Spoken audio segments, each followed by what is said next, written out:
Bonjour tout le monde. Donc je m'appelle Julien, je suis passionné des technologies Microsoft et l'objectif c'est de pouvoir vous montrer par l'intermédiaire de démos, soit un langage de programmation comme le C Sharp, une bonne pratique, une architecture, un logiciel, un retour d'expérience que j'ai pu voir de mes expériences passées et de confronter ça avec d'autres personnes qui sont intéressées que ce soit par une envie de découvrir, comme j'ai pu l'être à une époque et que je continue à être, de ces technologies-là et puis de faire progresser les uns les autres. J'ai énormément suivi de tutos sur YouTube et donc maintenant c'est à moi aussi d'en mettre et de partager ma passion. Donc là en l'occurrence c'est une vidéo pour vous parler de Power BI. Alors Power BI, pour ceux qui ne connaissent pas, c'est un outil de data viz qui va vous permettre de créer des rapports en quelques minutes. Donc là, aujourd'hui, on va voir comment en moins de 30 minutes, on crée un rapport de bout en bout avec un jeu de données qui est simple, et quelques petites astuces dans Power BI. Et voilà, il n'y aura pas de slide de présentation. Tout est uniquement pratique et pratique.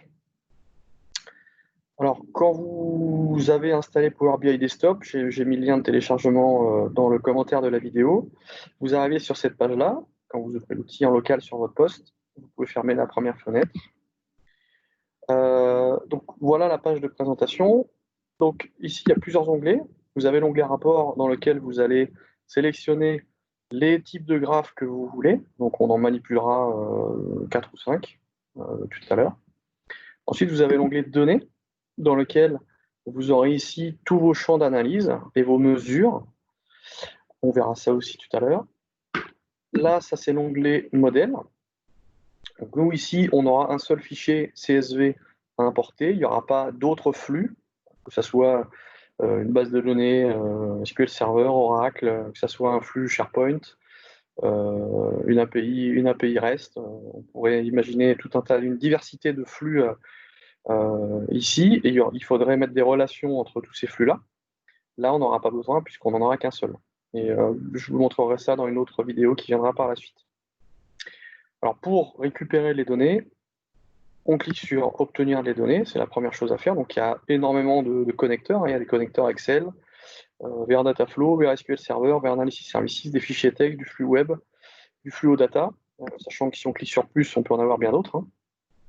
Donc là, il y a des nouveaux connecteurs qui sont développés quasiment tous les mois. Il y a une nouvelle version de l'outil, ce qu'on appelle une version release, donc avec des fonctionnalités en plus. Donc on a des flux fichiers, des flux bases de données, des flux sur Azure, pour ceux qui connaissent. Et puis il y en a d'autres qui ne sont pas forcément catégorisés, mais les types de connecteurs sont vraiment très très nombreux, ce qui fait la puissance de Power BI. Donc nous, on va prendre un fichier texte. Donc j'ai téléchargé un fichier qui s'appelle espaceVert.csv. Alors ça, je vais vous en toucher deux mots. On va d'abord l'ouvrir.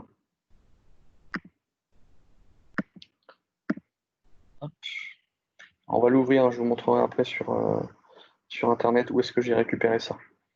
Alors, la première page que vous allez avoir, c'est les 200 premières lignes de votre fichier. Donc s'il y en a moins, il y en aura moins. S'il y en a plus, il va s'arrêter aux 200 premières lignes pour déterminer la valeur de chacune de ces lignes et vous puissiez avoir un échantillon de ces lignes en graphique. Alors la première chose qu'il faut potentiellement changer, c'est l'encodage. Donc l'encodage, c'est ce qui va faire que vous avez des caractères un peu bizarres s'il y a une différence entre l'encodage du fichier et l'encodage de Power BI. Nous ici, l'encodage il est en UTF-8. Donc, l'UTF-8, c'est le code page, qu'on appelle le code page, c'est un identifiant pour un type d'encodage. Nous, c'est 65001. Donc, quand on met en place ici, là, ici, on voit que les accents sont bien gérés. Donc, il détecte tout seul que le délimiteur, c'est le point virgule. Donc là, il n'y a que ça à faire ici. Donc, on clique sur charger.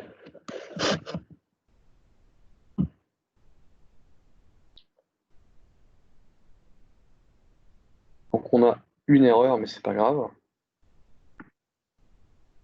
Hop. Alors, la première chose qu'il faut faire, c'est de cliquer sur transformer les données. On va aller à ce qu'on appelle Power Query, donc qui est notre éditeur de requêtes, sur lequel on va pouvoir choisir les formats, supprimer les colonnes dont on n'a pas besoin, ce genre de choses.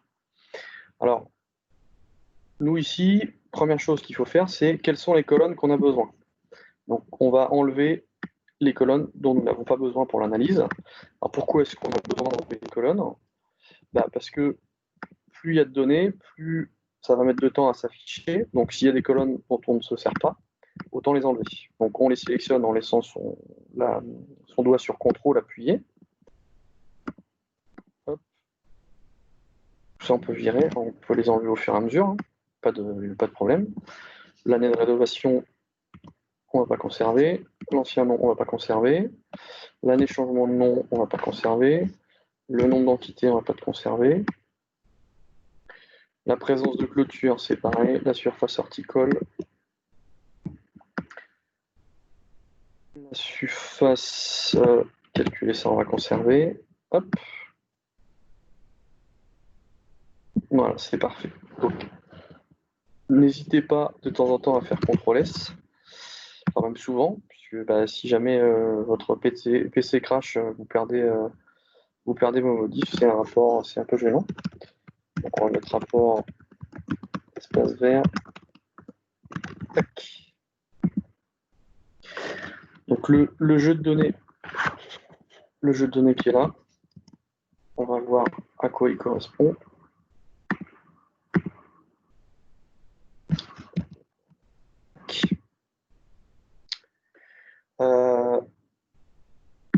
Le jeu de données, il est récupéré d'un site qui s'appelle Open Data Paris. Donc Open Data Paris, c'est quoi?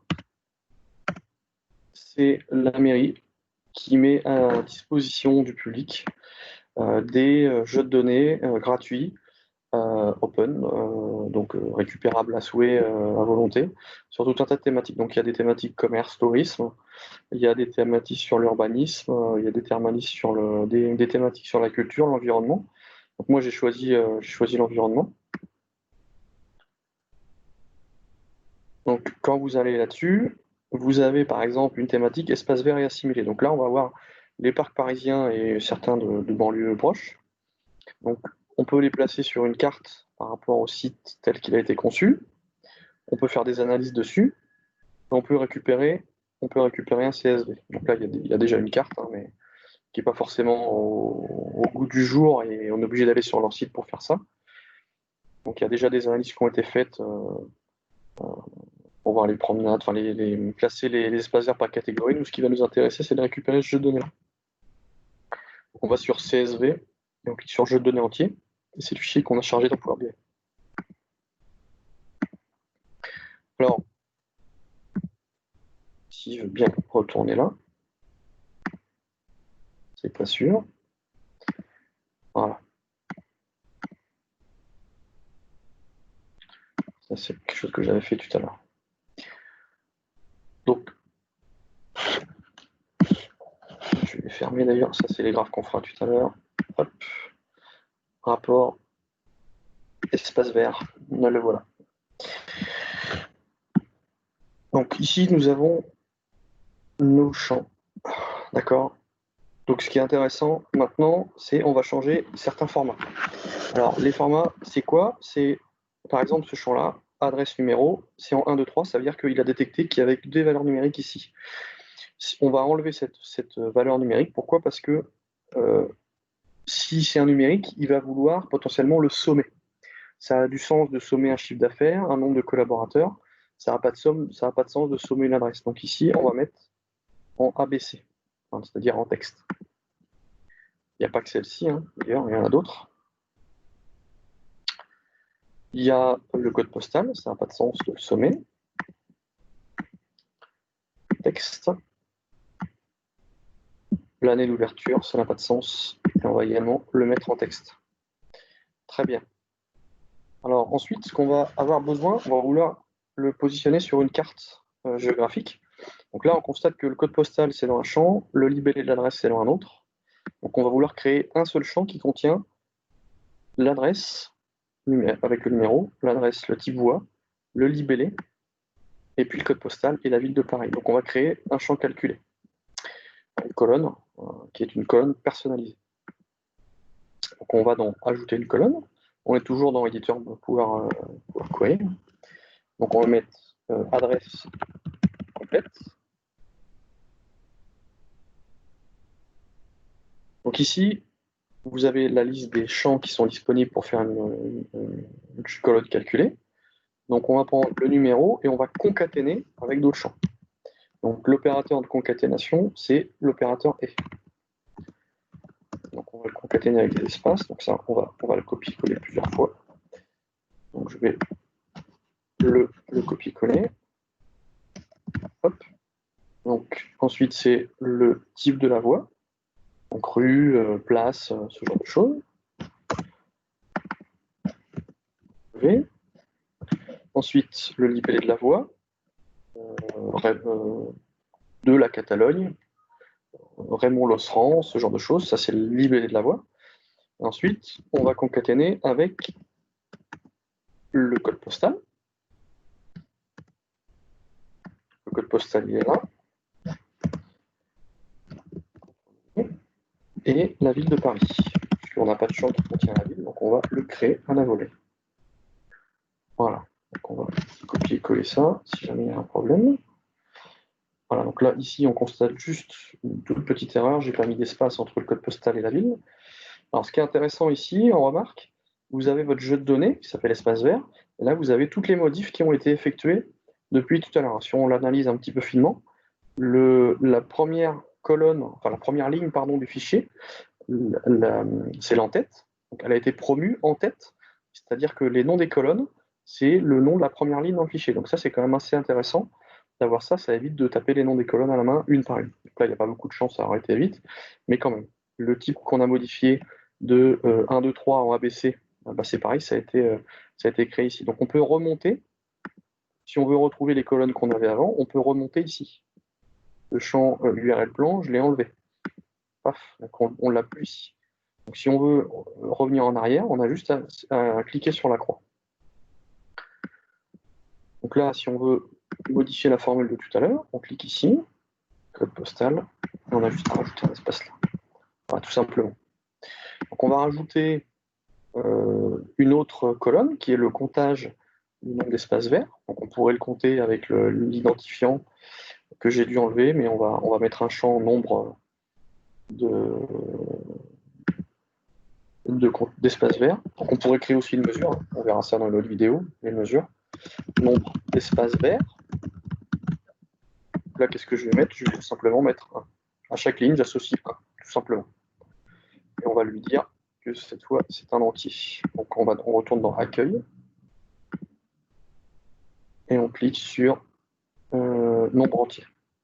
Alors simplement aussi, si on regarde ce qu'on est susceptible de faire d'autre, hein, on peut faire des filtres, donc enlever des valeurs.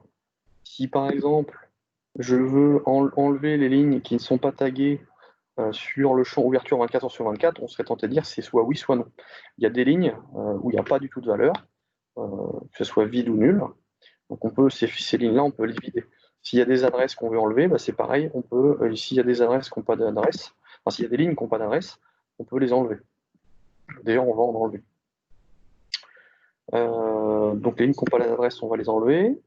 Les lignes qui n'ont pas de numéro, c'est-à-dire un numéro à 0, on va les enlever aussi. Tac.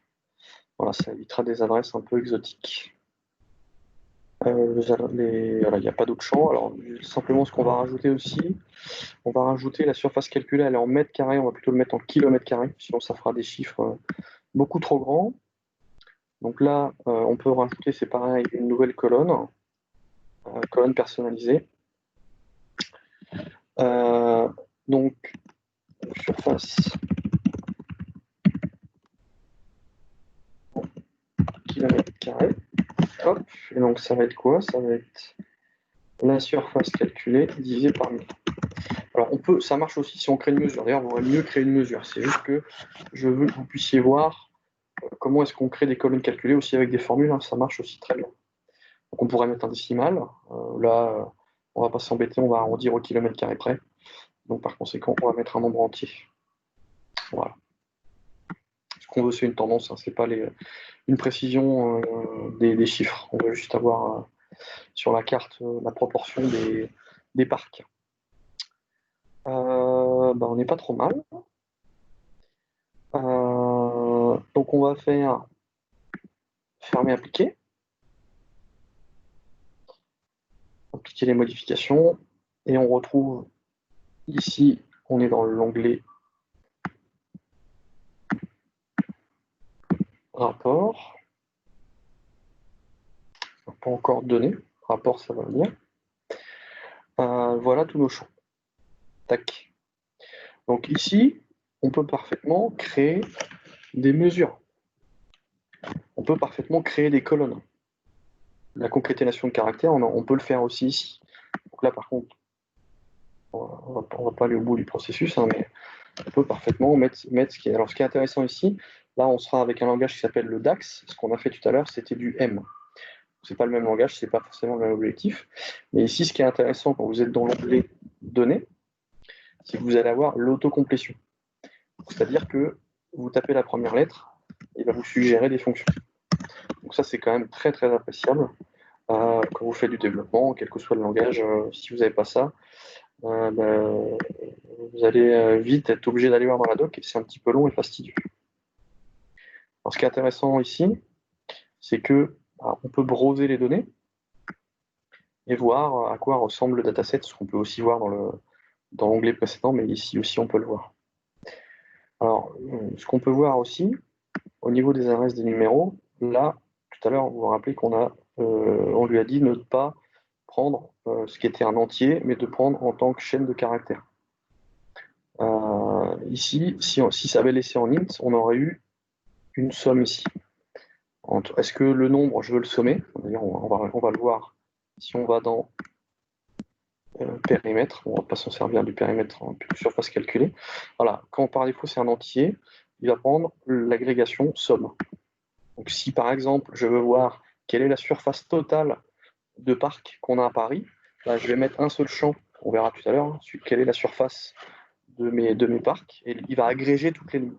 Donc est-ce que je veux une somme, est-ce que je veux une moyenne, est-ce que je veux un maximum, un minimum? Bon là le maximum ça n'a pas forcément lieu d'être, mais une moyenne par exemple, la moyenne de la taille d'un parc, ça peut être intéressant. Là, ne pas résumer, c'est aussi la possibilité. C'est-à-dire, est-ce que je veux faire une agrégation ou pas?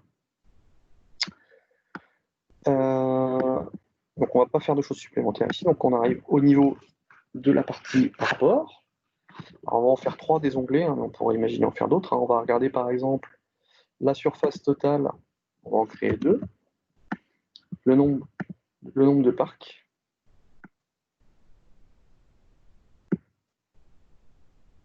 Qu'on a. Donc, il y a 1672 espaces verts. Hein, ce n'est pas forcément des parcs. La surface calculée. On va mettre en kilomètres carrés. Hein, il y a 28 km². Il ne compte pas tous ceux qui sont en dessous 1 km². Donc il y en a beaucoup plus en surface, mais c'est pour que vous ayez une vision arrondie, de l'ordre de grandeur en tout cas. Donc c'est à chaque brique, ici vous avez ce petit icône-là qui permet de faire un peu de custom.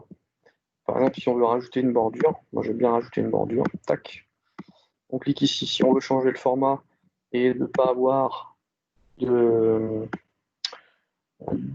étiquette le données, hop, automatique. Si on veut aucun, si on veut afficher tout ça sur séparateur de milliers, bon là on va laisser milliers, c'est plus parlant. Mais on peut changer le format. Le nombre de décimales aussi, si c'est un nombre à virgule, on peut l'écrire de notre couleur qu'en noir. On peut le mettre en rouge, hein, peu importe. Et voilà, ici, dans ce petit icône-là, vous pouvez modifier les propriétés de votre graphique et changer un peu près ce que vous voulez. Alors là, si par exemple on peut voir par arrondissement, pouvoir filtrer par arrondissement. Donc là, on clique sur cet onglet-là, qui s'appelle un segment, slicer en anglais. On fait glisser le code postal.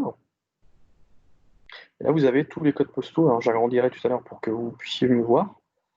Je vais agrandir tout de suite, d'ailleurs. Et ensuite, on va afficher un tableau. Enfin, plutôt un histogramme.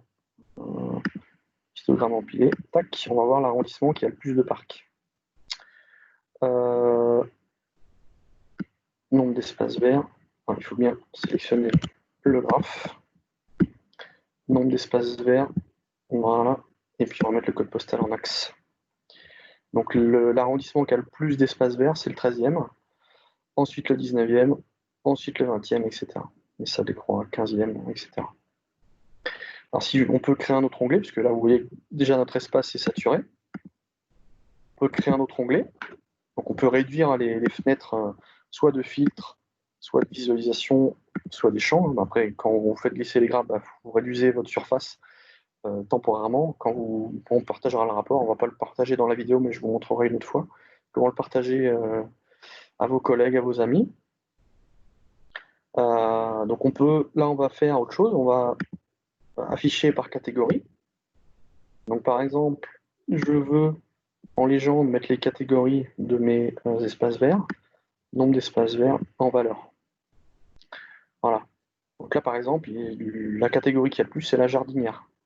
Ensuite c'est le square, ensuite c'est le jardin, ensuite c'est les lieux en végétalisé, ensuite c'est le partage, etc. Les jardiniers, etc. Donc toutes les typologies. Donc finalement les parcs, ils sont quand même ultra minoritaires parmi toutes les catégories des espaces verts. Donc là c'est pareil, quand vous avez votre graphe, vous pouvez changer dans la légende. La légende, vous pouvez la mettre pas forcément à droite, vous pouvez la mettre à gauche. Vous pouvez la couleur des données. Donc la jardinière est en orange, on peut la changer. Et c'est idem pour toutes les autres catégories. Donc attention, s'il y a une nouvelle catégorie qui arrive, c'est lui qui va décider la couleur qu'il attribue. Les étiquettes, donc là aujourd'hui, il y a la valeur et le pourcentage du total, on peut changer ça.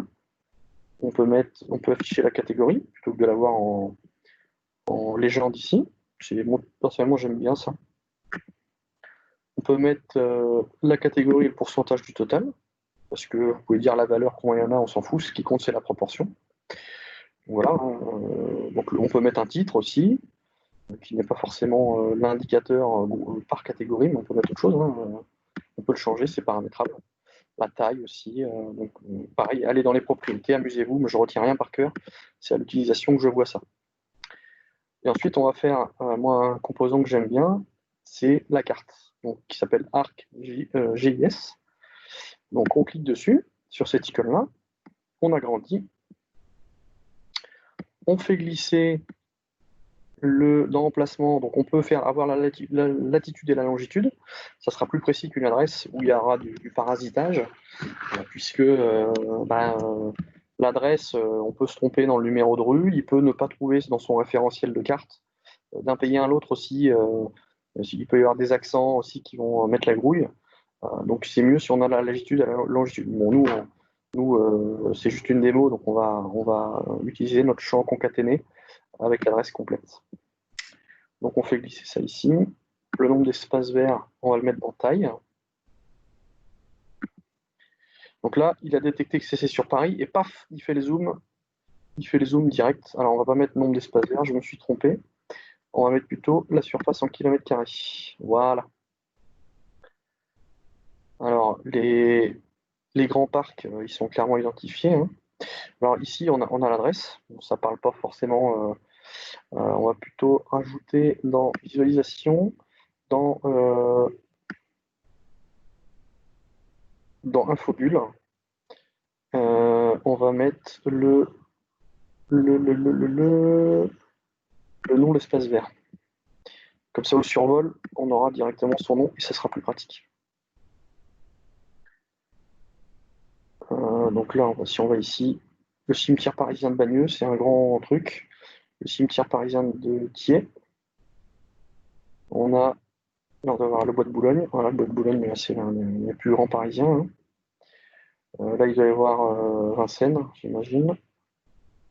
Il y en a trois qui sont les uns sur les autres, c'est pas très facile à lire. Le cimetière parisien de Saint-Ouen. Après, si on zoomait par arrondissement, ce serait aussi plus clair.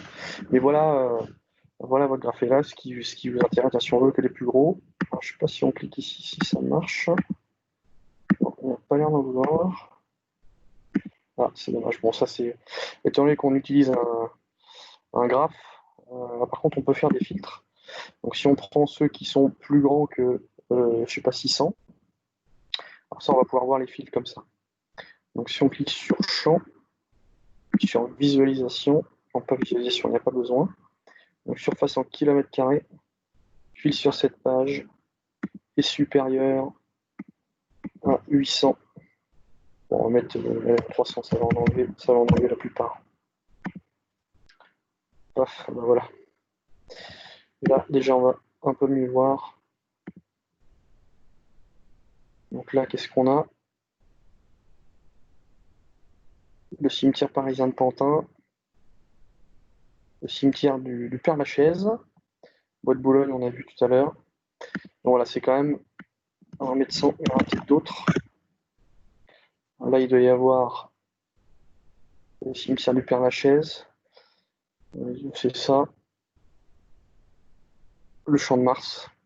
Donc voilà, si on veut faire des analyses sur les grands parcs, on peut regarder aussi sur les parcs qui sont ouverts la journée ou pas. Il y a un champ qui permet de faire ça. Donc finalement, avec un jeu de données open data, on peut réussir à faire des choses avec des actions concrètes avec Power BI. Et moi, c'est ce que j'aime, partir d'un jeu de données que je connais pas et voir les indicateurs qui seraient pertinents pour analyse. Donc on peut imaginer faire ça avec un certain nombre de jeux de données de l'open data. Hein, si je vous propose ça, mais vous pouvez imaginer d'autres choses. Hein.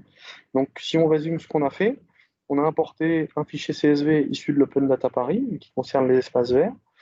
On a fait des actions dans Power Query pour supprimer les colonnes, filtrer donc enlever les colonnes qui ne nous intéressent pas, changer les formats de ce qui était en chaîne de caractères de ce qui ne l'était pas. On a calculé une nouvelle colonne avec l'adresse complète. On a calculé une nouvelle colonne qui comptait le nombre d'espaces verts. Hein, c'est le comptage qu'on a mis dans les rapports. Et ensuite, on a affiché plusieurs types de graphes, une carte, un histogramme. On a vu les filtres ici avec le slicer. Donc là, si on veut voir combien d'espaces verts il y a par arrondissement, ici on peut le voir. Et on a vu une carte, comment faire pour, avec le fil sur la page, avoir les plus gros espaces verts par rapport à une mesure. Hein. Finalement, je veux que mon espace vert soit supérieur à 100 km², ce qui est beaucoup, hein, c'est un gros espace vert. Donc voilà, donc je referai des vidéos Power BI dans les prochaines semaines. On verra des notions un petit peu plus avancées et on verra comment pousser le rapport sur Power BI en ligne et comment le partager avec les copains ou les collègues. Voilà, je vous souhaite une excellente journée. À bientôt.